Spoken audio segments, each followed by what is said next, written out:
I think once you've got as much as you can out of lat pull down, if I was doing it for strength to get my pull up, I wouldn't be doing it in the high rep ranges like 10, 12, where you see a lot of programs where people are coming from that bodybuilding background. Strength training, like, do a single sometimes.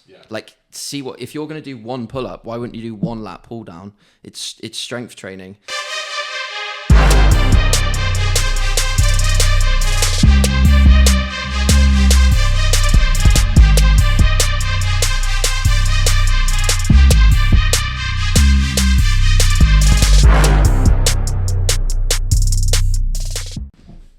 How close do you get? Like, you can be as close as you want. It's not one of the ridiculously expensive mics that then require. It looks like it is. I mean, they're nice. Well, let's just pretend it is. If you want to, while Zab's talking, you just can go. Oh, wow, that's a great start. Every single episode starts with Matt being a creep, and then I delete that. I think that's why people come. And then Matt then makes a bad dad joke, and then we get into the proper episode. So, Matt, would you like to do our genuine? Do you know why you should never tell anyone secrets in fields of corn? No. It's too many ears about. I don't understand that joke at all. In fields of what? Corn. Corn? Yeah. Ears? Ears of corn, an ear of corn. Oh, is that what it's called? Yeah. I do get it now. Right. Okay, fine. I mean, it makes sense as a joke. I'm pleased you've explained it, because that is what makes jokes funny. I mean, it's not an ear of wheat, is it? It's an ear of corn. No. I feel like we should have known that. I'm You're making me question myself now. Matt, you are a very funny man with a lot of intelligence. You should never question yourself. Okay, thank you. So, this is the Performance Proposition. I'm Zab. I'm Matt. And this is Harry Hello, I'm Harry. of Calisthenics Compounds. Indeed. And today we're going to be talking a little bit about calisthenics. But first, let's start with you. So, what got you into calisthenics? How did you get into that style of training? When did you get into it?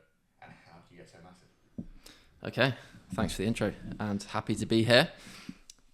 With calisthenics, really, the main time I got into it was in lockdown, and I got into it really weird route. It was more yin yoga. That's where I started, yin yoga, whereas now I'm all about intensity. So that was to pull things down and relax my nervous system. And then I started doing animal flow, so it got slightly more intense. Yeah. And then the animal flow got really wacky. I was doing all sorts of crazy things, and then I realized that the side of it that I liked was the calisthenics. Just pushing out of a frog stand, I was like, oh, that feels good. Yeah, I can strengthen my body with just the floor, and all I had was the floor, so it made sense.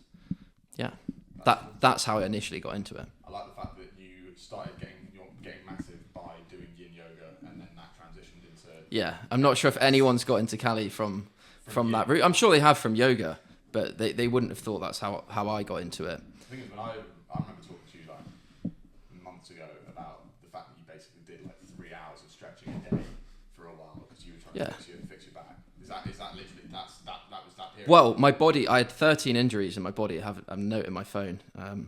Like, I came hard into bodybuilding out of the army. So I was in the army for 7 years. Then I maxed out like a 12-week block of bodybuilding. And by max, I mean everything to failure, like terrible form with everything. Sounds but like it was just...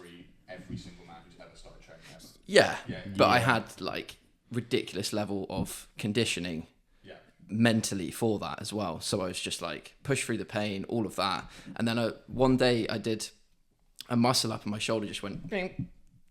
And I must have progressed from body weight dips to 50 kilo dips for reps. What, within that 12 weeks, yeah. I'm talking like ridiculous. I was like, oh, this training thing's so easy. I can just do everything.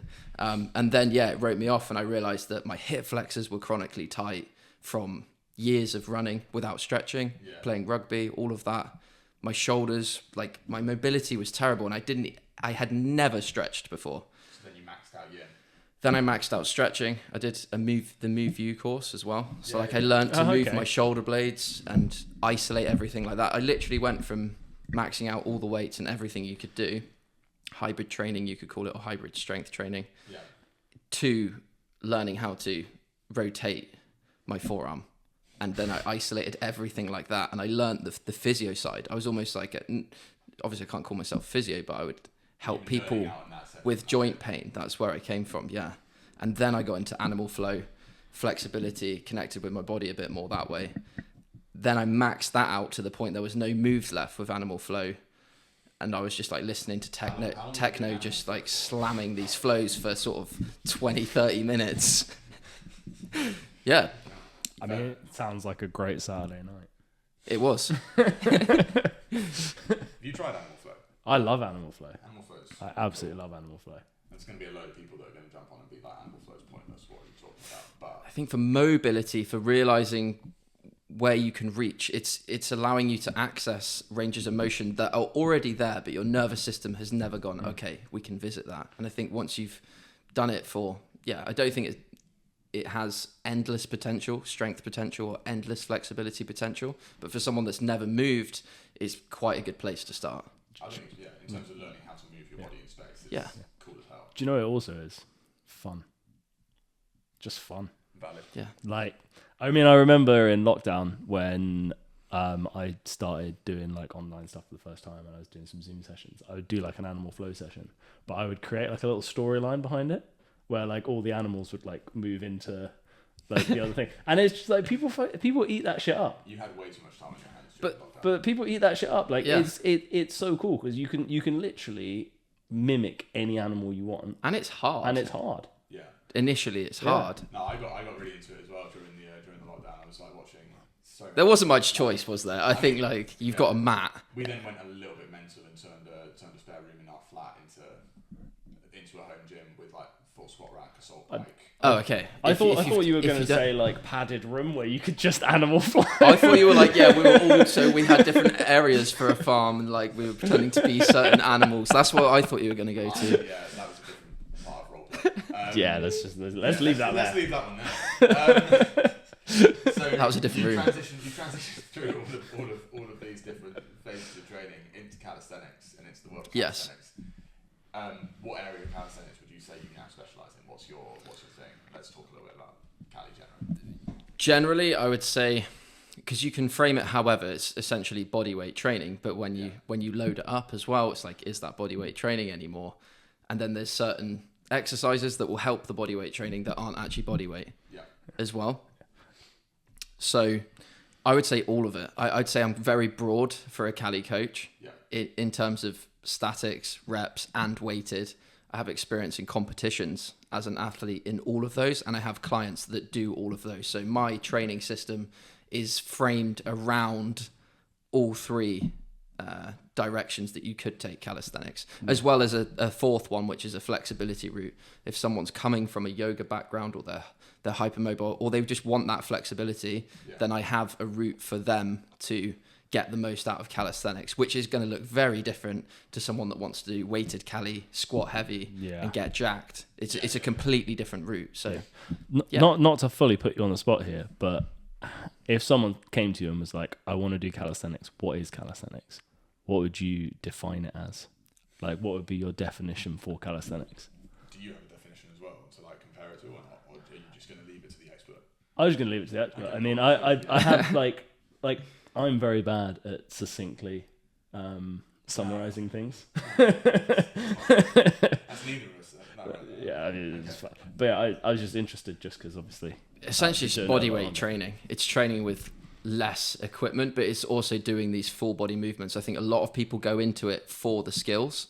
I don't know.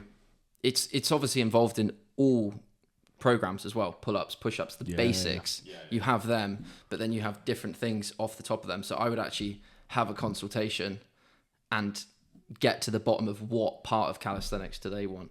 But if you wanted me to define it, it's essentially just body weight training. Body weight training. Yeah. And when it comes to the sport of calisthenics, you mentioned that there's obviously rep competitions, there's strength competitions, there's statics, and there's flows. Like, so there's those four kind of key elements to it as well. So it's like, it's the gymnastic. So like realistically, if you look at CrossFit, it's the gymnastic component of CrossFit, but then amplified and moving into like... And a bit cleaner. Yeah. But it's a different goal. So like when people do the kipping pull-ups, it's like, you should be kipping if you're doing CrossFit. You shouldn't be doing 50 strict pull-ups. You won't last. Yeah. But you would last. Oh yeah, I would. I'd be fine. Yeah. What's the most pull-ups you've ever got in a row? To be fair, it's not that high. I think it's What's the like heaviest pull-up? 35, 40. 35, 40. Not That's yet. that's pretty Or good. 75, but with 2 breaks, 2 short breaks. But that's when I did CrossFit, and they were probably kippy at the time, but I didn't know what form was. Fair. What's the heaviest chin-up you've ever done? 80 kilo. Yeah, Big. that was heavy. I was watching what's his name, Mike Israel,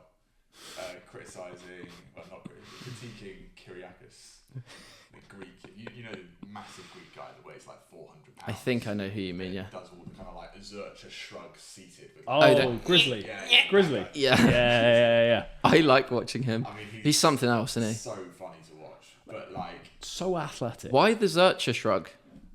why not? Why not? Fair. I mean, Zercha shrug. He's taken it so far. There's no going back now. Yeah. So far. But it was like a video of him doing pull-ups, and him at his weight doing like explosive pull-ups for reps, and it's like, how does anyone do? Like, I struggle to do pull-ups at body weight. Yeah. Watching a man that must weigh in excess of 160, 170 kilos. He weighs 213 kilos. 213 Wow. kilos. And he's doing pull-ups for reps. Yeah. The man is like an enigma of athleticism. He's me- everything you don't expect athleticism to be. Yeah. Is But I think people that know that. Like, some people look through just an aesthetic lens, don't they? But if you don't, and you look through the performance lens, you're like, he is an absolute beast. Yeah. But I find it really interesting, obviously, like, as a coach who's been in the industry for quite a long time, like, you can see who is strong, you can see who's conditioned, you can see, like, Yeah. you can see that. A mile off, Yeah, you can just tell. Like, Yeah. people that, like, the number of my clients are like, oh, that guy doesn't look like-" and then they walk up to a bar and I'm like, that guy's going to be strong. Yeah. And they start warming up with, like, 200 kilo deads, and you're like, that guy's going to be really, really strong. Yeah. I think people don't realize how much technique and practice pays off in terms of the route that you're taking a bar or you're taking your body. It changes the move completely. So a lot of it's practicing understanding of where you're moving and the most effective route to take. Yeah. So let's talk about what would you say of those 4 sections of calisthenics are like your favorite element? Is your favorite For element me of it? personally, or to coach? For you personally. Oh, I like it all. You like it all? Honestly, I love it all. I love bodybuilding as well. Yeah. I also love running. Yeah. So I like it all. I actually respect all training methods, all training styles. For me, I look at the animal inside someone, and that's what I love. Is like, how much can they push themselves? What are they doing in that set? That's what I look for, and that's what I look for in myself. And you might see that by the way I train. If I'm doing bicep curls, like, I will go for it sometimes, and I just want to feel the challenge and overcome that challenge. That's what it is for me. Yeah. There was a point where Harry was trying to get bigger arms than C-Bum. Oh, nice. Yeah. Naturally. Did you achieve it? Not yet. Not yet. Still He's a moving needle as well, but I wasn't that far off. Less than 10 centimeters. That's not bad. Yeah. When he didn't achieve that, that's when he became the alternative of Calisthenics Compounds. Calisthenics Compounds. Mm.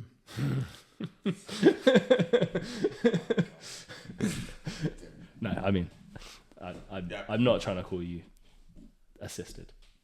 That's fine. Just the joke came to my head. Harry's fully natural. If I was on steroids, I would be massive. Yeah, that's fair. I would be massive, and there's no doubt about it in my mind. Yeah. Because I haven't even done predominantly bodybuilding until the last 6 weeks. Yeah. And you can see the difference. But yeah, I've just done strength training mainly. And if you keep getting stronger, you will get bigger. The thing is, I think it's so interesting. If you come from a background where you've done a lot of sport, you like your background in the military as well, where you just expose yourself to so much volume. Yeah. Like and just your body learns. My how to- push-up level in the army was crazy as well. And then you go through a phase of bodybuilding, a phase where you're like developing maximum flexibility, a phase where you're learning how to control your body with calisthenics, and then you jump from that into bodybuilding. Like, your body is so primed to just make progress because you know how to move. Like, Yeah. you're already explosive, you're already strong, and then it's like, okay, well, I'm capable of dealing with like quite high levels of training load. just expose myself. I think I can withstand quite a lot of stress Well, it's all physically the as well. static side of things as well is like so good for preparing your body for that sort of stuff. Because it's like, okay, right, I'm just maximally contracting muscle isometrically. The amount of pressure that's going to put on your muscle, the amount of pressure that's going to put on your tendons, all of those things are going to develop a load, right? And once you've done that, you've actually moved what you can handle to the point that you can keep pushing until your body can't do it anymore without getting injured. Yeah. If you can access that level of intensity and use it smartly or wisely, you could, yeah. Is just going to be huge compared to the average person. Especially if you're then on top of recovery and training volume, like it can just keep going. See, that's where me and Zab fall off, is the recovery. Yeah. Yeah? We're Why? We're just stupid. No, it's not. It's not. I'm a big sleeper. I know. Yeah. We've had this conversation. I'm always ashamed of myself. Yeah. It is. Yeah. That's the natural steroid. Sleep. Yeah, it is. Sleep and vitamin D. Two key things. In terms of, so, like I said, you were kind of a Cali coach first. That's how but then like a lot of the stuff you do a lot of the stuff around that within the gym environment. So you unlike quite a lot of the other Cali coaches that I've seen, there's a lot of stuff around like, okay, we are going to do the big compounds that are associated with powerlifting. We are going to try Olympic lifting. We are going to do some bodybuilding stuff. Like, what would you say? How do you tie all of those things together within? By getting confused for like 5 years and then making a system out of it. Fair. Yeah, and also I've dipped into so many things. I do think a lot of people or general population. I actually did a quiz on my Instagram, definitely a few years ago. Yeah. But I was like, "Are you bothered about aesthetics?" And before I was anti body composition. Not like obviously it's important to a certain level, but like wouldn't push it as much as I do now. But 80% of the people are like, yes, I'm bothered. Like I want that to be part of it. Yeah. So I made it part of it. Fair. Yeah. I've forgotten the question now. It was just more. I think I was. Because Oh, yeah, one of the things that's really difficult is like.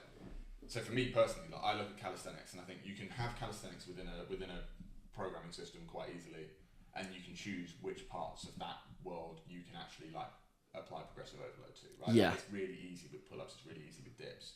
A little bit harder with the more skill-based stuff. A little bit harder with Put some combos into there and add the compounds. Yes, it's very easy to overtrain. Yeah. I would say that's the main puzzle. I see it as a puzzle, so I enjoy that. My job online is programming, and I'm kind of sat there like, what's their goals?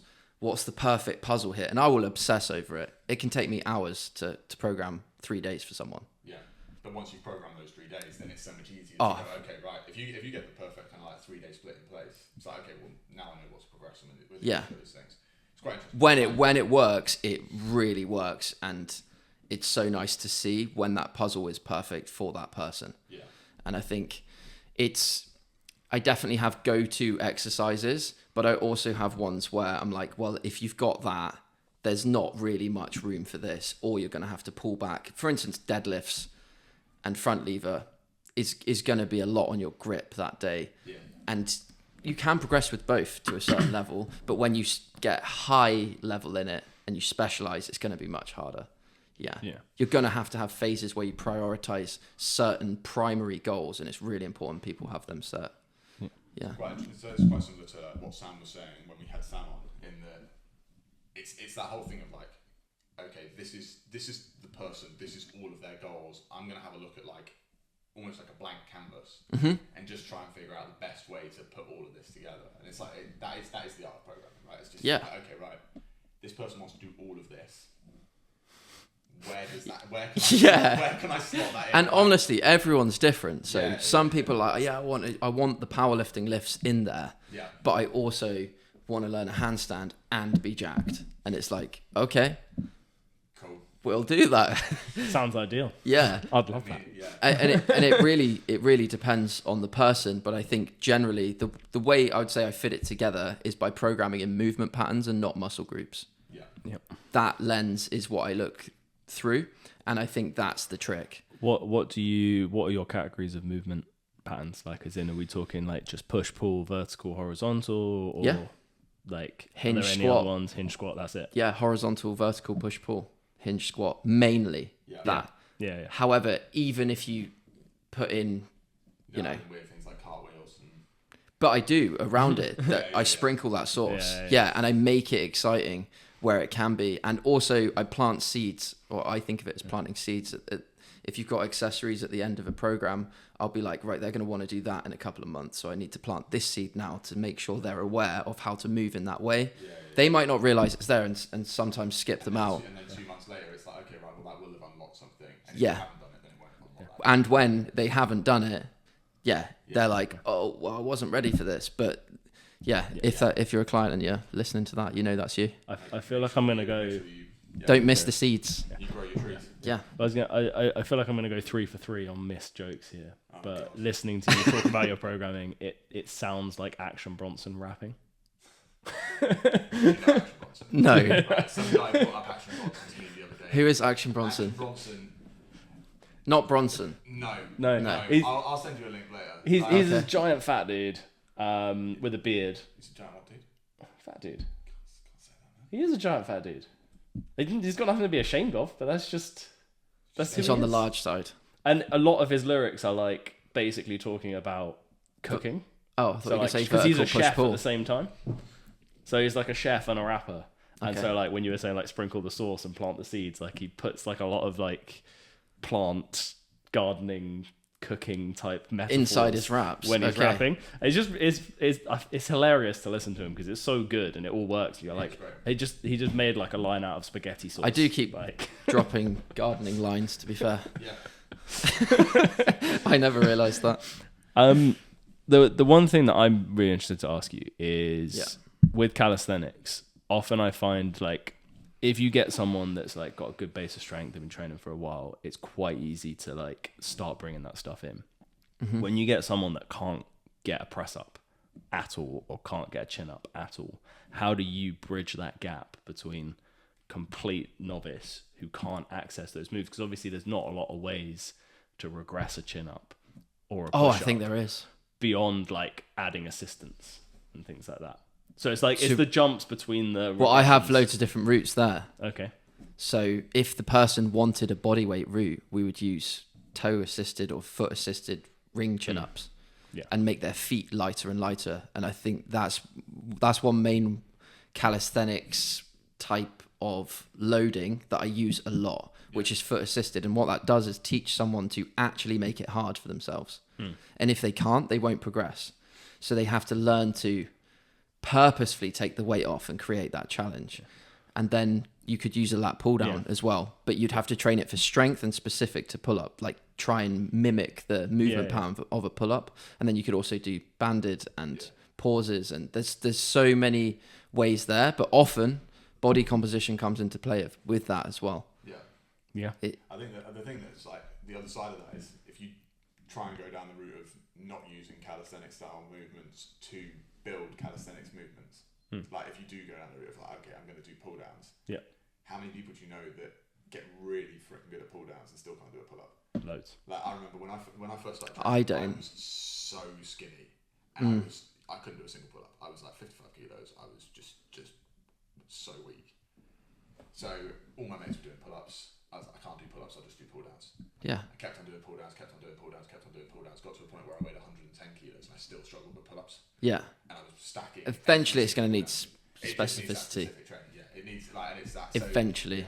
But also I think once you've got as much as you can out of lat pull down, if I was doing it for strength to get my pull up, I wouldn't be doing it in the high rep ranges like 10, 12, where you see a lot of programs where people are coming from that bodybuilding background. Strength training, like do a single sometimes. Like see what, if you're going to do one pull up, why wouldn't you do one lat pull down? It's strength training. But mainly spend your time in the sort of 3 to 6 rep range. Yeah. And it should be really hard. Yeah. Also, you're going to need to rest. And I think a lot of people don't rest enough. So they never learn to improve their strength properly. And a lot of people get stuck on the push-ups and pull-ups because they haven't actually strength trained effectively. And that might sound harsh, but it's true because you should see consistent progress. It's funny, right? Because the number of clients that will come to the gym, and when you're an inexperienced coach, like you kind of get into it and you're like, right, I need to just make sure this client feels like they're getting a really hard workout all the time. Yeah. Like, and clients will look around and be like, oh, why is why is that person resting for so long between sets? Why are they taking like 4 minutes, 5 minutes, 6 minutes between sets? And it's like, there are times when that's the thing you need to do, because at the end of the day, if you don't rest enough, there's no way you can push the intensity high enough. Yeah. So yeah, no, I completely. And the more elite you look, the more you realise 5 minute rest periods are pretty common. Yeah. Pretty common. Like one arm hand balancers. Jonathan Last, he would rest 5 minutes, absolute minimum, between handstand sets. And he's one of the best hand balancers I've ever seen. It's unreal. Yeah, exactly. So I think Did you meet Jonathan last? rest is underutilized. We moved almost crossed paths. Okay. But obviously, Did you the feel his guy at presence? Starks, that coached the calisthenics, I think, was coached by Jonathan. Okay. So Quinny. Yeah. Was coached by Jonathan. So I never directly. I think he was in the gym a few times, but I never spoke to He him. was just insanely But, like, I good just at one arm remember watching him. handstands. And I was like, okay. That's another route of calisthenics as well, is hand balance taking the priority. Yeah. And some people don't even do anything else. Like Jonathan Last didn't do pull-ups. He just did one arm. Like, that's a sport in itself, because then you can acquire loads of different shapes. You can press into it. Yeah. It's its own system. And I think that's how you need to view whatever calisthenics you want to get into. You need to understand what system it's going to take, because the better the system underneath that, the quicker your way there, or you're just going to get lost by doing calisthenics. Like, they're so broad. Yeah. I mean, going back to animal flows, I mean, Ido Portal, He was one of my massive inspiration. the most For insane movement. calisthenics dude I've ever seen. I mean, he's Like, the I've- way that he moves his body. Have is you seen just Roy like- Gold? No. The way he does like single leg squats over the it's crazy what he can do and how mobile he is. But he's one of Ido Portal's students. I think he was doing bicycle one arm chins for like 10 reps in 2007 or something like that. Yeah. that's outrageous. But now he's just like crazy flexible as well. But it's impressive what you can do if you commit to one system. And I'm probably guilty of someone who switches, or it appears that I'm changing lanes all the time. I don't necessarily think. I think it's like you can either specialize in one area and achieve something really cool in one area, or you can like train a wide variety of things, right? Like I was talking to a client earlier, and they were like, "Oh yeah, like the Ironman's got to be the hardest thing that any human's ever done." I'm like, Ironman's are tough. Like, there's a lot of hours that go into it. If you're really good at if you're an elite Ironman like performer, then that deserves respect. But in the same way as like elite strongmen, in the same way as elite CrossFitters, in the same so it doesn't matter whether like you kind of go down one track and specialize in one specific thing, like being a 100-meter sprinter, or you go down the opposite route, you become a decathlete, or you become a like functional athlete, or so like what you've achieved across like a wide array of things is ridiculous. Right? Well, I watched a video the other day of a guy talking about the difference between a marathon and a 5K. And he was like, a 5K is so much worse than a marathon. Depends how. But like because he was like, with a marathon, you just know you're running at that speed and you got to maintain that speed and you got to hold it for the whole time, and like you know what you're doing. You can see with it a 5K, coming. you enter the death zone and you're holding on because you know that it's going to be over in 16 minutes. Yeah. And that was like how he described it. And so it's like it's different kinds of pain. It's the intensity that you have to Yeah. run at and maintain that level of pace, and you're probably going to push it harder. Whereas with the marathon, you can kind of know when things are going to happen, but you're going to be more mentally challenged because the endurance, you have to stay engaged during that time. But he was like, the physical pain of a 5K, it far exceeds, in his mind, for him. I used to love 5Ks. Right? Like all of those things, but it's an RPE thing, right? Like It's all an RPE thing. Yeah, but that's 400-meter sprinting and 800-meter sprinting are supposedly two of the hardest things in the world. 400-meter hurdles. Yeah. In terms of like pain and ability to tolerate pain and ability to push. Yeah. Most people would say that those three disciplines. Yeah, I mean the 1500 as well. Yeah. Yeah, but if they ever tried to hold a front lever before. But those people. Well, yeah. This thing we can go around in circles. I mean, Like, you know. all of like turning around and going, okay, well, 5K is so much harder than a marathon. It's like, well, it depends on. Well, how hard this you're was pushing just each, him right? talking from like his perspective Experience of like doing what he both. feels doing both. You know, like that he was just like, I hate 5Ks because they're so much more painful. I suppose that comparison, if you look at calisthenics skills and how much tension that requires for 3 to 5 seconds, it's max. Yeah. It's max. Yeah. And some people might look at that in terms of training that they're harder as well.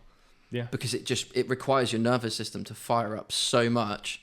It's like the opposite of a marathon. That's how I see statics. Like, but like both cater to different things, though, right? So like the longer stuff, like probably caters well to people who are willing to put hours of work in at sub-maximal load, but they're really committed to like just like regularly going out and doing doing work and working for hours at a time. Other people prefer to work in shorter, sharper stints. Prefer to do like 5 rep sets or 3 second sets or 2 second, like what have you. Like if we're talking about world calisthenics, like 3 second holds. Some people prefer to do like 3 minute flows. Yeah. Like, and it's just about finding the thing that makes you tick and just becoming exceptional at that. And at some point, you're going to get stuck because you haven't visited the other things. Yeah.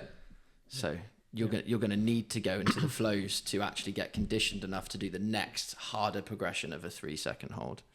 Yeah. Yeah. But it's, I always like to think about it, like, you know, when you were playing video games back in the day and you were at like level 1 and you get to choose like whether or not you add to your speed or your strength or your knowledge or whatever. That's how I think of it. And then you go to level 2 and you get more points. The GTA stats. I was thinking like GTA San Andreas where you had those stats and you go to the gym and it's like, boom, boom, boom, boom. Yeah. Like, he's jacked now. That's how I see training really. I also see training as attributes, which is why you can change lanes. You can do powerlifting, then weighted cali. Like there's so much crossover. There's so much crossover with strength. Yeah. People don't realize how much there is. So once you've dipped into everything a little bit, you just get it. Yeah, and this is the thing, right? Like, so many elite athletes will go and do things like Ironmans and marathons later on in their life because they have that strength base and that power base, and they're so physically able in those things that they can just be like, I'll just shift a few of those over into my endurance thing, and I've got this base here, and they'll just lose a little bit of weight, and they'll do a lot of it, and it's like it becomes so easy to move between them. Yeah, because they're all part of the same system. They're all part of the same system, which is the human body. Yeah. Which is pretty cool. And it's just mainly just getting stronger. I think if you look at through that lens, it all comes into it. Just don't tell Zab that strength is a skill. Oh, was that a debate, was it? We had a whole debate. Oh, I could do that for an hour. I mean, no, we won't go into it. Rather you than me, mate. Yeah, okay. Sounds heated already. No, it's fine. I don't need no heat. The whole thing around like it all comes down to strength. There's like it comes down to strength. It comes down to coordination. It comes down to mobility. It comes.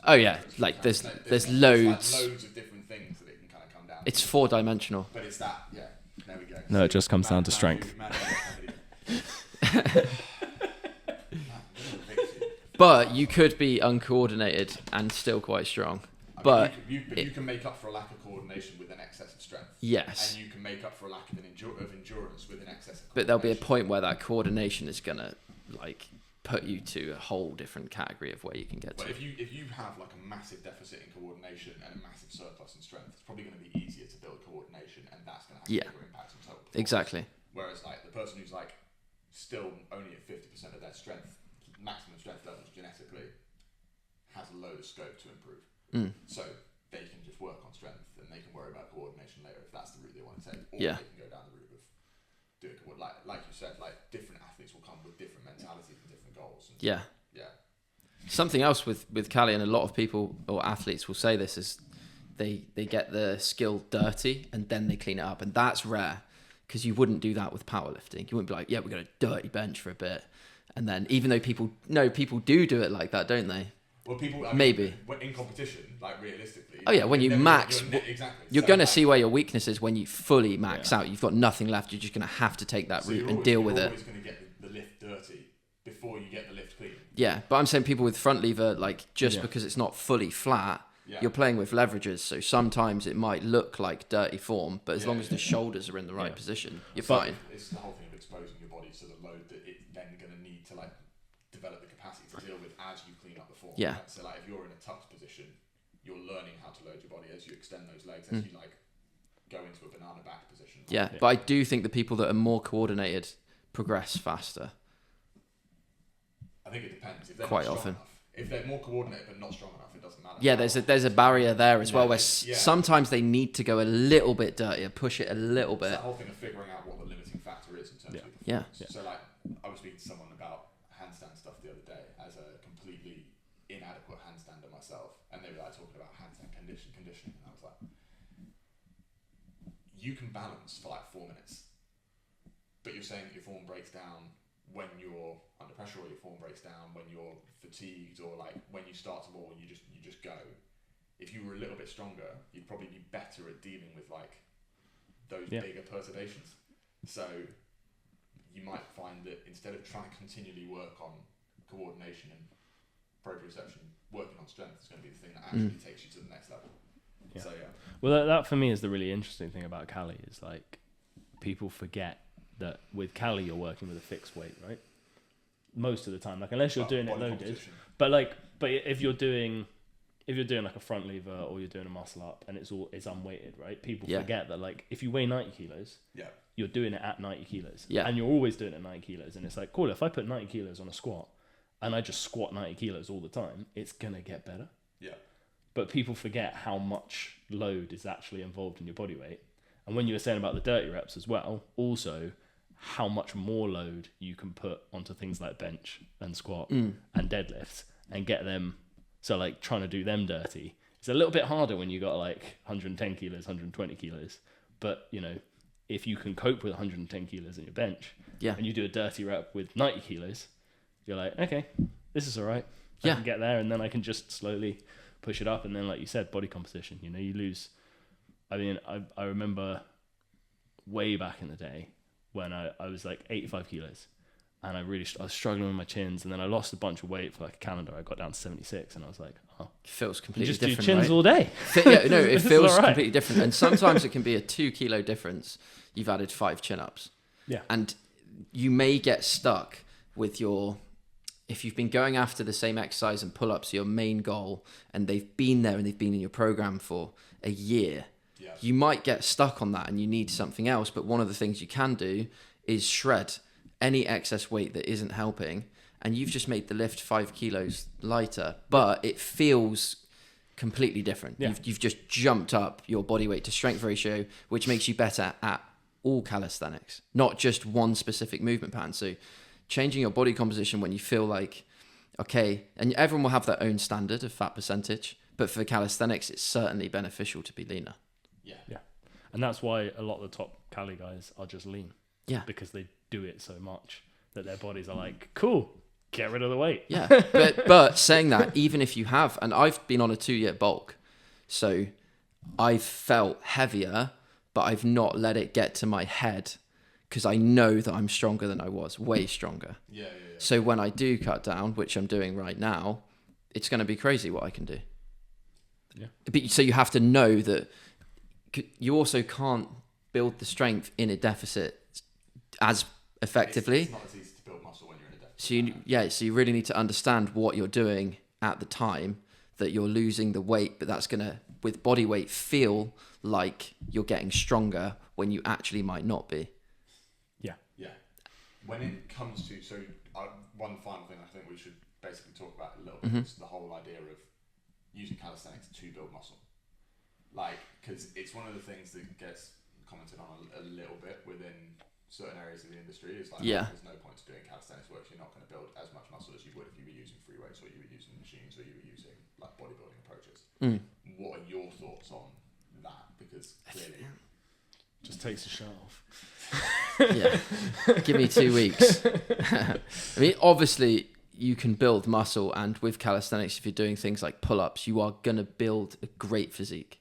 A great physique, and your core gets so strong as well. So you don't end up with legs, but no one cares about legs because you just wear jogging bottoms for the first couple of years. Then you might want to start squatting if you want to even that out. But I love that no one cares about legs. I've got legs now. I can talk for legs. I didn't actually see Harry in shorts for the first like year and a half I knew it. Yeah, so that's the method there. I saw Harry in joggers and topless, regardless of time of year. On this subject, though, if you want to be the best plancher, you don't want legs. you don't really want legs. Like, they're not going to help. They're going to help someone else's opinion of you But if you want to be the best at statics, having massive legs is just, it's not going to help you putting weight on your legs. I mean, I agree. It's such an issue carrying around these giant legs all the time. Like, There you go. I feel heavy when I'm doing chin up. But you are literally putting weight on your legs. It is true. It is genuinely true. It's non-functional mass for Non-functional mass for calisthenics. Yeah. It is, because you don't use them And at all. yeah, I think a lot of it, I'm always impressed by total weight moved as well. So if someone's bigger doing the same things, I do think it's obvious that that's harder.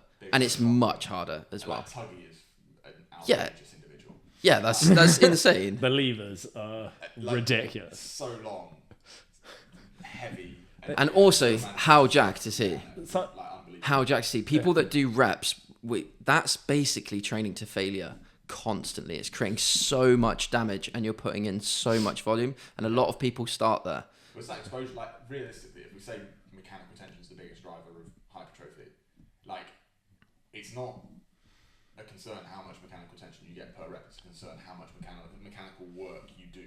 And if you're doing high volume pull-ups and you're Tuggy and you're 6 foot and weigh like 95 kilos, Oh, dude. Not only that, the more jacked you get, the more you weigh, therefore the more muscle you grow. So I do think there's a body type within calisthenics that stays skinny, lean, and not much muscle, and they get to the advanced stuff like that. yeah, But if you're someone who's like over 5'5", you may have to develop some muscle to withstand that, and then that muscle's going to weigh more. And then I think that's what's happened to me basically. I think, But like, also it's once you you, add weight, it's Goku, it's Tugs, like all three of you are just, and like most of you have just come from a calisthenics. Like you've obviously added in a load of like bodybuilding stuff, a load of like strength Now, yeah. work, Olympics, lifting or stuff. But even before that, like I wouldn't say I do Olympic lifting, but you went through a phase. I did a face. I wanted to see what it was about. A full-on phase of like Olympic lifting for what, like 4 months,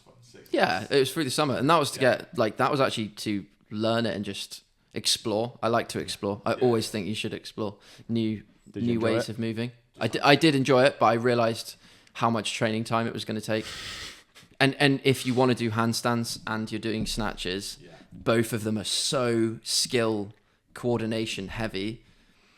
You might say strength heavy, but I was more going to say, like, your wrists won't thank you. exactly. And there's a lot going on in terms of mobility to have it there in a squat and straight overhead. So Sheer hours of practice for each as well is just insane. Yeah. They're both sports. Like if you, they're both their own sports. They're both their own systems. Like So people to go into the world and be like, okay, right, I want to be an elite level basketball player and an elite level rugby player. It's like, well, you're not going to do either. yeah. Like if you want to be okay at both, that's fine. But yeah, no. Yeah, it's like which balance do you want? I think there's some things that will take a lot of training time and you need to specify.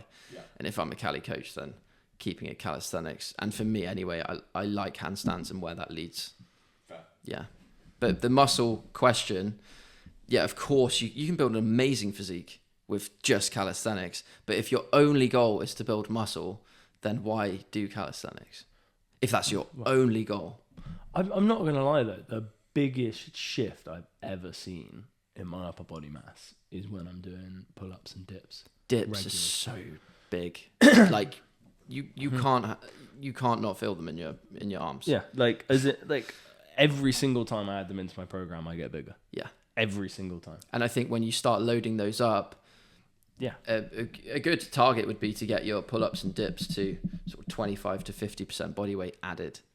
Yeah. That's going to set you up for a lot of Cali skills. It's going to take some time. It's going to take a year to do that, but then you will be able to access other things. Just the raw strength that it will take and the knowledge it would take to get to that stage, you'll be able to access loads of other things. I think going Yeah. back to the point around like the fact you respond so well to training and to all types of training because the fact you have that foundation of like knowing how to move your body in space and tolerance to load. And that was the biggest thing I didn't have, was knowing how to move my body, even though I had the strength, the drive, the consistency. It was all in place, but I would keep getting injured because I didn't give it the time I needed to learn Exactly. to move. So Yeah. like talk from you when you said, oh, why would you do calisthenics in order to build muscle if your only goal is to build muscle? Like laying down that foundation of actually knowing how to move your body and actually preparing your body for load Like calisthenics is perfect for that. Yeah, and then you can go, okay, right, well now I'll start throwing in all of the sort of, like stuff from the world of bodybuilding on top of the fact I've already laid down the foundation. I'm coordinated, I'm strong, I'm robust, I'm resilient. yeah. Now let's just expose myself to as much mechanical work as I can. Like that is why I would say that calisthenics should form a foundational part. Of, like, It's also full body. It's compound movements, which obviously is something that I push. It's within the name. Closed chain, Yeah. all that stuff as well. But also, I think what's forgotten sometimes is when we say like, oh, if your only goal is to build muscle, like, you know, do isolation stuff, mechanical tension, things like that. It comes from very much a like the only way to build the most muscle you possibly could, like, you know, it comes Within from that, that very time frame, bodybuildery. Yeah, if you want to reach the kind of upper echelon of bodybuilding, then like, do that. You need to do what bodybuilders do. Yeah. But if you want to build muscle and be an athlete, Yeah. The like, average person that walks into the gym that wants more muscle and wants to look good and feel like they look good doesn't want to look like Arnie. You know, some people And do. won't if they don't take steroids. Yeah. Like, you will not get near that. I mean, your average person wants to look like Sheldon. Yeah, exactly. And like, you want to build that kind of. The average person wants to be a lot leaner Yeah. than, like, is necessary, I think. I feel like the average person wants a big chest, big shoulders, and like a tapered waistline with abs. And what Talking about men. ticks all those boxes? Yeah, as in the average man. Yeah. The average. I mean, you know, even women are getting there now, mate. Like big shoulders. Yeah. Like they want to look strong. They want to be big, and like everyone that wants to add muscle to their frame. I mean, I think women tend to go more towards putting muscle on their legs. Yeah. But even then, you're like, okay, do some single leg squats, do some back squats. Like, you don't have to get on a leg extension machine to get big legs. No, certainly not. Like, if you try to get a 50 kilo pull up for 5 reps and not grow your lats, Yeah. I challenge you. Yeah. Not end up looking like a flying squirrel. Like Yeah. you could jump off a building and Turtleback. Like it's actually impossible to get a 50 kilo chin up for 5 reps and not grow your lats in that process. Yeah. So if you look at it in terms of strength, your body's going to grow anyway, unless I don't know how efficient the route would have to be to not grow muscle through that. You just I mean, you wouldn't like. And so loading the movements up. Like, you would just have to become so coordinated. Like, but you look at like Kez's pull-ups. That's an example of someone who, that's insane. Like, she is unbelievable. But she's had to get so flexible and strong to get through that. It's just the coordination. Like, everything about the way she performs the movement is so efficient. And the more efficient I agree. it becomes, the less mechanical work it takes. So you can then do. So she is an example of that. Yeah. Yeah. Like, she's pursued it down that route, and to be honest, that's impressive. Every single time I see her come into the gym, like, that is cool as hell. Yeah, no, it's so strong. It's so flexible. It's to be respected, 100%. But she's also like jacked. Like, you wouldn't look at her and think, oh, she's not got any muscle on her. No, but you also wouldn't look at her and go, oh my god, that's a person that can do a muscle up strict. Not the way she does it, because it's like, Control, whoa, steady, on any implement. That's fair. it's so strong. Like, Yeah, yeah. Yeah. that's the thing. I noticed. Do you notice in calisthenics as well? Everyone has their own way of moving.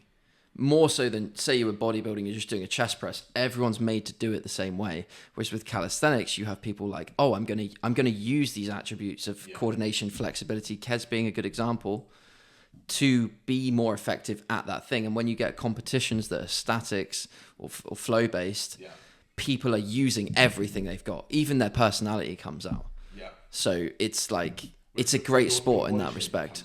Far more relevant as well, right? Like, everyone talks about body shape when it comes to back squats, like, and how long are your femurs, how long are your shins, like, that changes your setup. When you then take that and you apply it to like a full body calisthenics movement, it's like, actually, well, no wonder like everyone moves completely differently, because of the fact every single part of that human movement system is a different length, so the levers are completely changed. Yeah. Where your weight's distributed on that, it's going to be different for everybody, so it is going to change the movement slightly for each person. Yeah, 100%.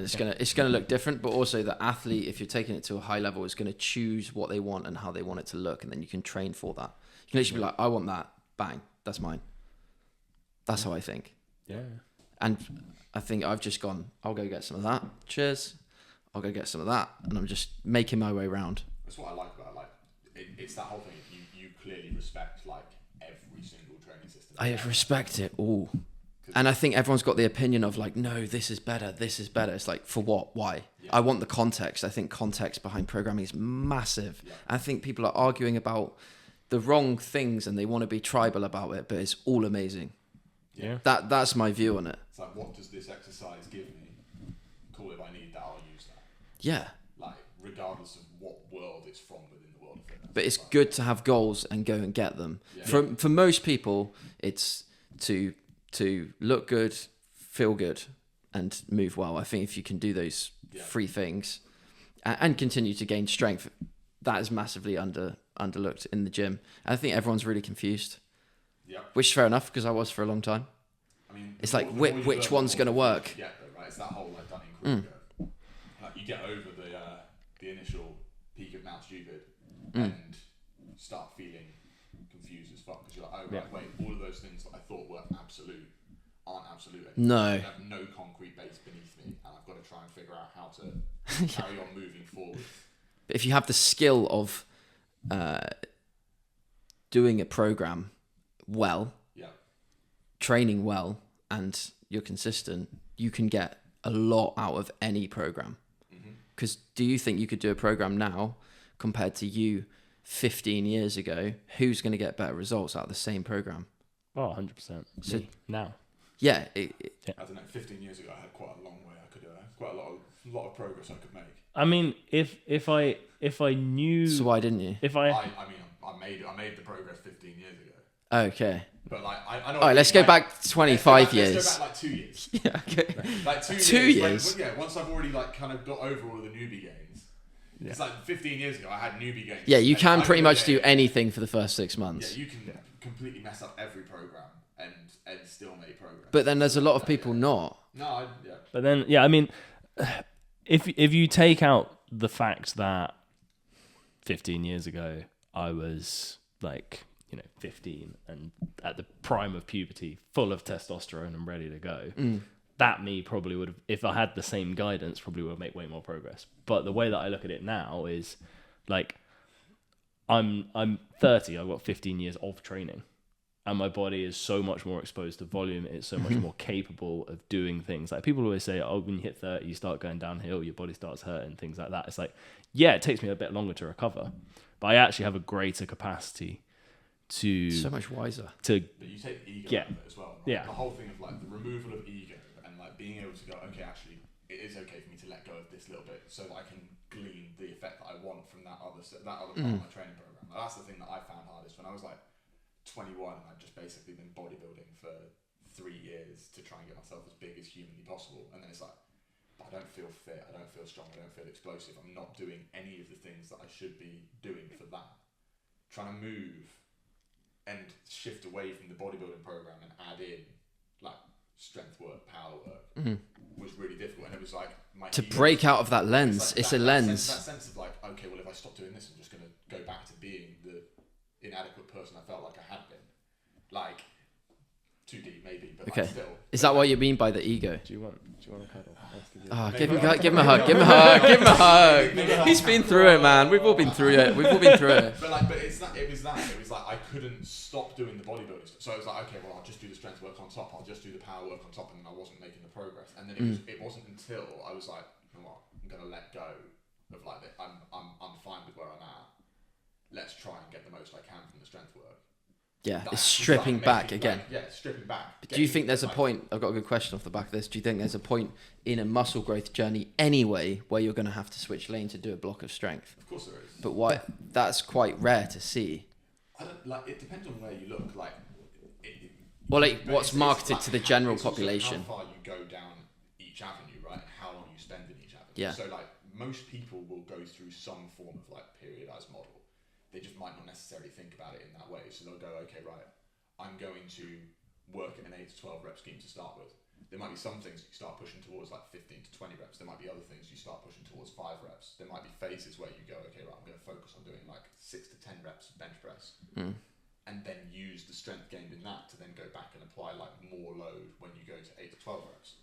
And you're just kind of sliding between those things. Yeah. You might not slide all the way up to 1 rep max training, but See, I like the whole slider. My slider's like this. Like the slider can be. My slider's like I can't even fit it in the screen right now. But it's for some people it doesn't need to be that big. But even just that slight transition is I'm transitioning towards focusing on building strength and increasing intensity, and the other way you're focusing on increasing volume.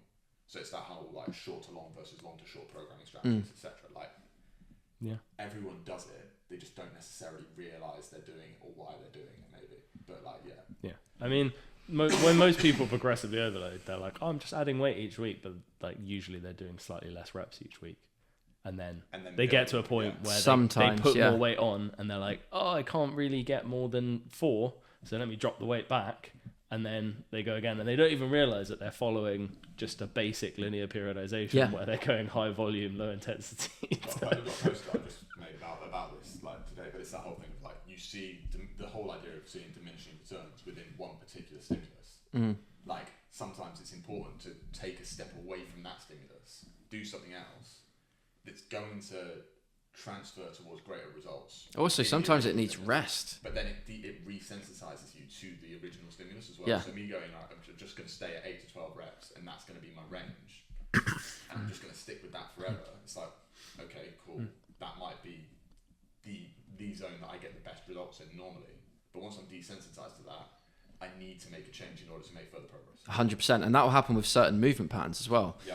For instance, weighted pull-ups and dips. If you do a block of 6 months of that, you're gonna get not stuck, but it's gonna start progressing a little bit slower, and you may need to introduce something else. And I actually find with pull-ups or muscle-ups, if someone goes after front lever and they learn that, their muscle-ups and pull-ups build loads.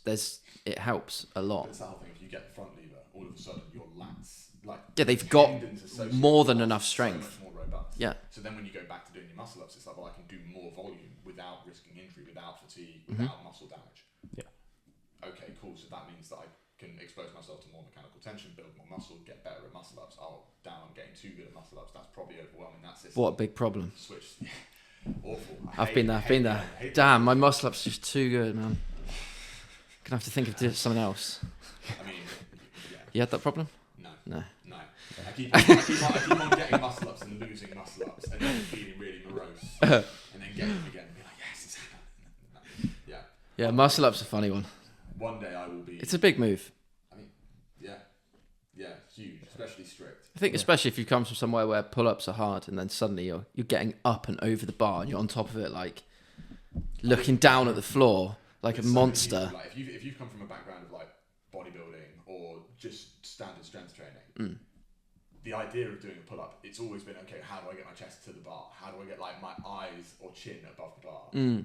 Like you can't even imagine it. Normally you start to decelerate as you're getting to that point. Yeah. Just the fact you're like, okay, well, I've completed the move, I'm just going to drop back down. No one's like thinking, okay, right, I've got to keep on pulling.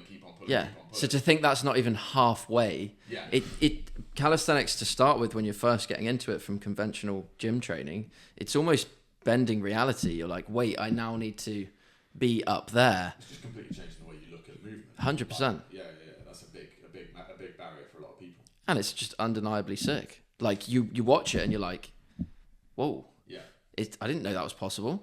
If you never saw someone do it, like you're not just gonna be like, I know, I'm gonna hold my arms like this and just planche. Just remember I still see the gym. First time coming into Sweatbox. Yeah. Like just sat and just looking at, you're sat in the cafe looking at the calisthenics section, and you're like, Yeah. Oh. this is wild. Yeah. Not only that, but I think the calisthenics in Sweatbox is wild anyway. Yeah. Like just the vibe around it, or like how varied it is, or seeing someone do freestyle, then seeing someone do reps until like their muscles are nearly exploding. Well, but I think the same when you look at Olympic lifting in there as well. You're like, what? Yeah. I mean, the thing that always blows my mind is a planche. And like how you're like, planche is something else. That looks all right. I can get into that. Is that we all know how hard the planche is. But that's what I mean. But it's like, like you have someone post a planche on Instagram. Some like the people from the world of calisthenics. Oh, it won't do anything. Are like, oh my god, this guy can planche. Yeah. And the people who like it's the same as when like someone from the world of powerlifting posts a video of them doing like over 200 kilos on a back squat. And like anyone who understands how hard that is, it's like, that's incredible. Other people would be like, oh yeah, but I saw a guy doing jump squats with 40 kilos. And it's like the difference in... They don't get it. They don't get it unless you strength train. You won't, unless you've tried it, unless you've tried a tuck planche or to lift your feet off the floor in any sort of L-sit and tried to lean forward. Like that's when you'll understand and be like, how the hell is someone doing that? That's what I mean. Like you go down into it and you're like, oh, I can't even start it to makes so much access this. sense as a movement though, doesn't it? I feel like I have really strong shoulders, but I can't even like understand how I would put myself. It's like even something simple that seems really simple, like pulling yourself up into a handstand, right? So like doing the whole like pike up into a handstand, like a press, and you're like, wait a second, my hips don't feel like they're going to the right place. I have no balance here. Like, what's going on? Like, how the fuck do you do this? Yeah. And then you start to realize like how crazy it is. Like when I see Tuggy as well doing his fucking swings round about, and I'm like, is that gonna break? Tuggy is like, an animal, what the fuck is going on? That guy's something else. Day one of me coming into the gym, when I came in to speak to Bernie about being a coach at Sweatbox, Imi was in, doing her routine. Sheldon was in. The level of Cali in Sweatbox is nuts. I was like, it's just insane. Yeah. Like, absolutely. I was just like, okay, right, do I actually belong in this environment? I've been working in the industry now for like 19 years. In the other gym that I was at, I felt like I was elite. You were the guy. And I come to Sweatbox, I'm like, okay, cool. Like, there's a lot of people that are really, really fucking good at a lot of shit. I got to Sweatbox and I was like, oh, I'm going to have to level up. Like, as a coach, as an athlete myself, I'm like, I'm going to have to sort this out because clearly I can get better. I mean, it's great for that, right? So like, just if you can just go, okay, right, cool, there's levels to it. It's fine for me to be where I'm at. Yeah. But I can see there's some people here that I can learn a lot from. Oh, I wasn't like, it's fine to be where I'm at. I was like at home, like, whoa, I need to level up now. And I sat down and I redesigned like my training systems, came up with the name, decided that I was going to combine everything. Yeah. I'd already learnt about the movement patterns, but I was at that point programming in muscle groups or doing more, what's it called? Mixed modality training where it's more circuit based. Yeah, and then I was like, I need to sort this out. And then I did loads of research, read some gymnastics books, and that's when it was born. And I was like, got this mad 18-month transformation off the back of that because that's all I cared about. I was like, I'll get better through that process. I'll be able to help people more get better. And now that's what I do. It's cool as hell. Yeah. See, what Zab didn't tell you is that the basketball hoop that he had at the gym for ages was actually, he spoke to Bernie and was like, can we just put this up there so that when I'm feeling really insecure, I can go and like just dunk. Oh no. Can you actually dunk? Not right now. Cool. I think that's pretty much everything covered, right? Yeah. Like, calisthenics completed.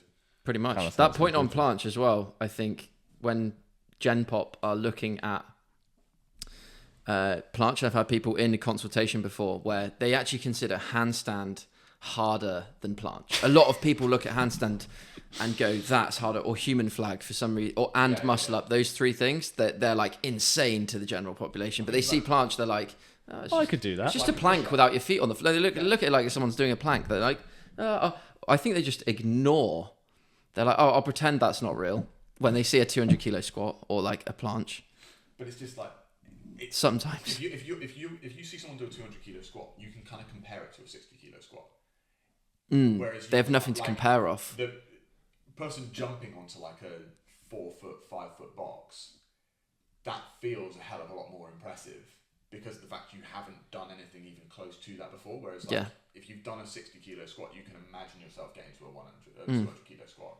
If you've done a press up or you've done a plank, you can kind of imagine what it takes to transition. Yeah, you just lean forward, don't you? Just lean forward, take your feet off. For 5 years. Yeah. It is a pursuit. Planche is a pursuit. And I, for me, it represents discipline. A lot of the skills, I go, that represents discipline to me. The skill side of things, like, but that's it. It's like, impressive in terms of what it's taken together. Skills. For some people, it's an amazing thing to pursue, right? Some people are just like, they're obsessed with like the intricacies and like just like, oh, this is the little thing I need to change. This small detail, I just need to like flip this switch and everything will be fun. But over the period where you're trying to learn how to flip that switch, like you're not really seeing any progress for like months at a time, or like a month at a Not time. with stacks, it's definitely harder. That's why I incorporate other things where you can see it's more measurable as well, because it's going to take years even to decide to train planche. Like you should know what you're getting in for. Yeah. But Would you say that planche is more strength or skill? Strength. 100%. But there's balance involved, and especially when you put presses, push-ups, like there's a certain route that if you go outside of that, you're just going to fall out the air. So it doesn't really matter how strong you are. You need the skill of the form. Well, I was going to say, because it feels to me like it's such a positional specific 100%. Because like I say, like I've been fortunate enough that, like I say, I've got a lot of training background. So when I've like tried to access Cali skills, like the first time I tried to do a muscle up, I just did one. Because before that, I'd done a 60 kilo chin. So I was like, sweet, okay, cool. That's a good example of that. I tried to do a handstand. Just quickly slip that in. Yeah. No, but it's more like 60 kilo. every time I've tried to do a Cali skill, and then the first time I tried to planche, I was like, okay. Yeah. Even This is now, I'll different. have days where I go to planche and I'm like, whoa, this is something else. But calisthenics, a lot of it's in protraction. Yeah. Whereas the gym and powerlifting, everything's taught like shoulders back and down, or retraction. Yeah. Cali, this is advantageous in a back lever. Yeah. This is advantageous in a planche Yeah. and a muscle up. Yeah. Everything is in. If you can condition the front of the shoulder, that's going to set you up so well. And I think that separates it, and it's why certain people why they do well, and why Cali athletes can come over and do bench press quite heavy and it doesn't niggle their shoulders, is because they've got crazy conditioning in here, and it's just built up. Planche, if you could just give someone crazy front delts, they could do it just off of that. Obviously, you'd need the arms as well. Front delts, serratus. Front delts. So yeah, it's the protraction over years is going to. It's such an undertrained thing, right? As well, like protraction. Like, do you ever hear that in bodybuilding or gym training? Even when you like, sometimes like when I'm doing dips, I'll think to myself, right, I've got to this weight, I feel like I've plateaued. So what I'll try and do is I'll try and add like a protraction at the top, like really push down and push into there. And the second you start doing it, you're like, oh shit. This like I've only got like, I thought I had like 5 reps left. I've probably got 1 or 2. Yeah. Because like that little movement. But it's like when you teach people to chin up and they're like, oh, I can do a chin up, and they come to there. And you're like, just go a little bit further and lift. And then instantly they can't do. well, right? Yeah, and then you're like, wait, is it worth them going full range of motion if they have a competition in 3 months? Well, it depends on the movement. That's going to be a massive debate. Yeah, I think with things like dips and whatever is your goal will dictate what the form needs to be as well. Yeah. Because like you have a lot of systems where they go full range with the dips, but if you're doing weighted Cali, there's going to be like a 60 kilo difference in that dip. Yeah. With what you can do, so it's not like necessarily. It just depends, because it depends on how much you've trained each phase in that movement, right? True, but no one at the top end of weighted Cali is doing full range. Remotely near full range. Not even close to, because they don't want that stretch when it counts. If your shoulder is putting a load of strain to a joint in a really compromised position. Exactly. Right? Yeah. So, That's fair. Which some would say for muscle growth is good. I mean, could be good. It's for me, it's that whole thing of like what's to give and what's to take. Yeah. Like if you like you were saying, right, you could have got an extra 5 reps of dips, but by adding in that extra inch of movement, you're only able to get an extra 2 reps of dips. How much additional mechanical work are you getting by doing that extra 2 inches versus doing the extra 5 reps? Like it's that question, and it's like, okay, right, I'm potentially going to get more mechanical tension working over a smaller range of motion, gradually increasing that range of motion, and still trying to make sure that it's giving me more than it's taking from me is the key. Because then that's the whole point of progressive overload, right? If the way I'm progressing my training is giving me more of the stimulus that I'm after, then that's fundamentally what I want to be doing. If like me going down this avenue completely is actually taking away from that stimulus, it's not useful to me. But again, it depends what you're doing the dips for. If Yeah, you're yeah, doing yeah. the dips to You've train got to punch, have the reason behind the movement. That's what I'm trying to say. If someone's training for a competition, or that's with calisthenics, it clears it up because you're like, are you training for weighted cali because you need the technique of a weighted dip for that? Yeah. Or if you're doing something else, then yeah, you can go. If you're training for a muscle up, then you're going to want to do a full range dip, and those are the things that I think need to be considered as well. If the movement standard in like a cali rep competition is just locking the elbow but not being there, then just stay there. That's going to be stronger. Train that. So it's actually up to the competitions and why people move the way that they do. It's the competition's fault. Yeah. Because they're playing the game of the competition. I mean, this is what we said in About episode kicking, 1 about kicking pull-ups. Is it's like there's a performance problem. It's there. That's what I need to do. So I'm going to train in this way to solve that performance problem and Imagine if they maximize took my... the kip out of CrossFit. Would Well, you just- watch that? I mean, yeah, because it would just be... It would be a different sport. Just be a different sport. It would drop by like Yeah, but at a the end of the day, digit. like the thing that makes the sport interesting is like fairness to the competition, right? Like I think one of the things that CrossFit It's just everyone gets playing the called up on- game. Yeah, but the thing that CrossFit gets called up on is like sometimes there's inconsistency in terms of how things are refereed and how different. So like you'll see a CrossFit event and you'll see one guy doing an exercise completely differently to another guy. Yeah. But it's like One of them's getting no reps and the other one's... Yeah. The fact they're cleaner because of the fact they've got a different referee in charge on counter. Yeah. Yeah. Like And that's quite well regulated. So imagine when you go to competitions where there's like 30 people and Yeah. it's not well regulated at all. Yeah, like on Don't one... get me wrong, it's definitely getting better, and it's actually Yeah. you just got to play to the competition on the day. Yeah, to the person refereeing you on the day as well. Yeah, try to be mates with them. You figure out what the referee is giving and what he's not giving. And then it's the same in every sport, right? Like you see it in football all the time. If you like take a chunk out of someone early on and you don't get a yellow card from it, you just keep taking chunks out of people.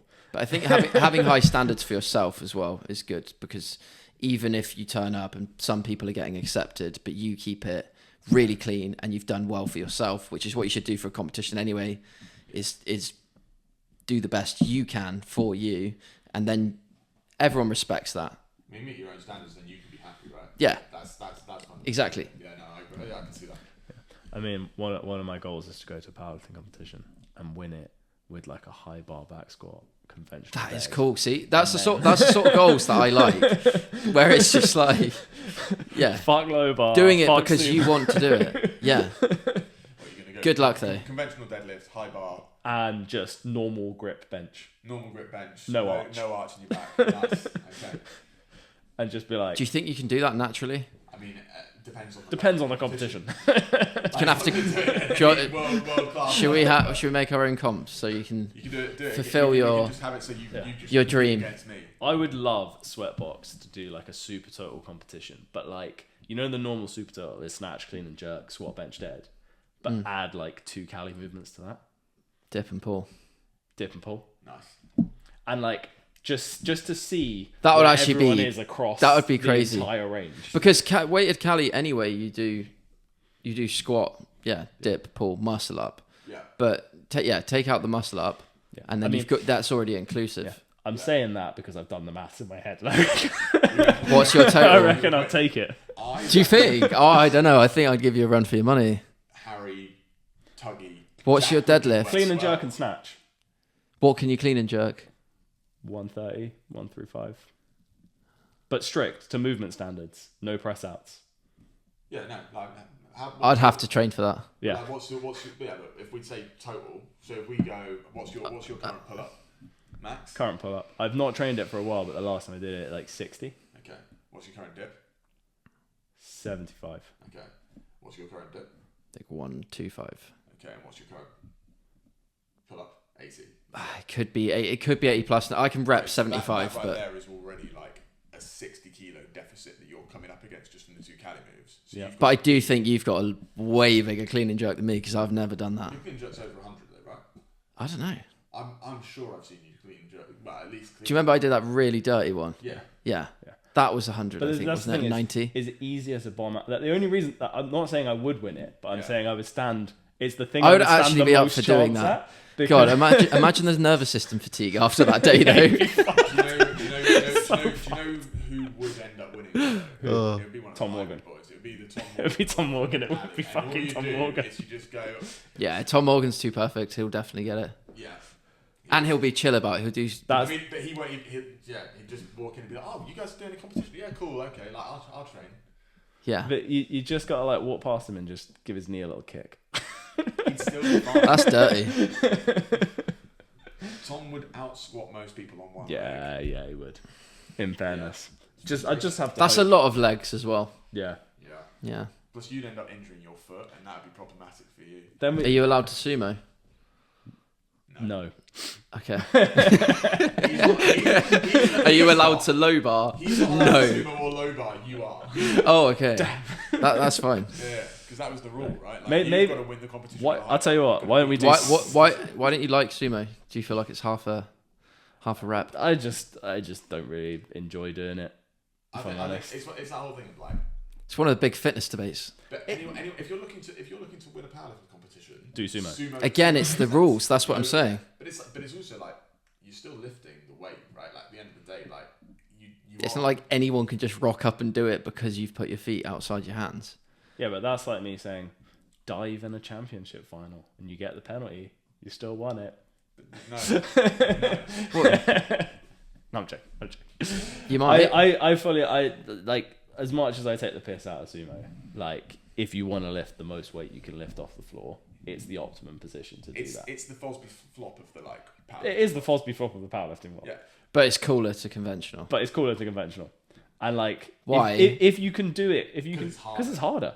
Like if you Fair. So much harder. I do agree. I'm just trying to like. But that's it, right? Like fundamentally, the people that like want you to do conventional are the people that are just like, yeah, but why would you take the easy option?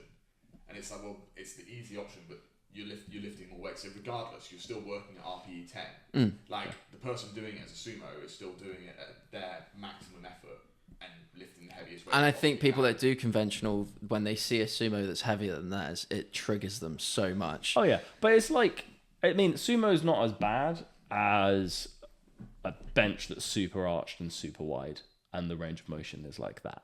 Yeah, I can't not arch as that bad much. as that. But yeah, when it's like that, again, it's the problem with the rules of the sport, isn't it? Because they're just playing the game. I still remember seeing that. I think it was like a Swedish woman Where it's set like- like a bench press world record, and it was, Yeah. and you're like, There is some funny things. there's a on. point. There's a point. They can't make the bars wide enough for people to sumo to that degree.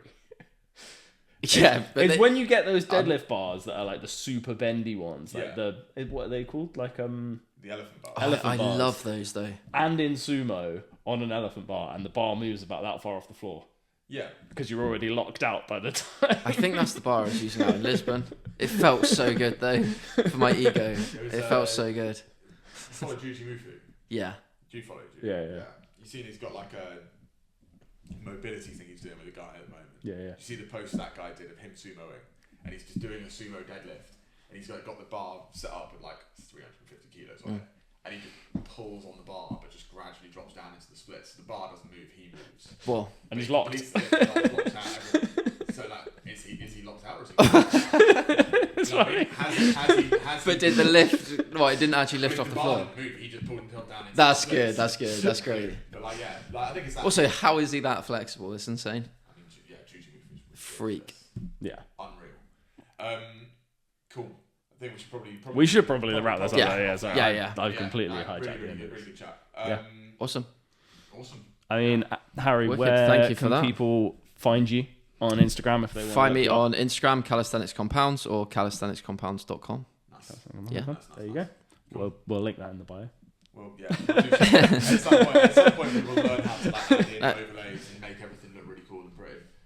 Wicked. Yeah. Thanks for having me. today. That's been great.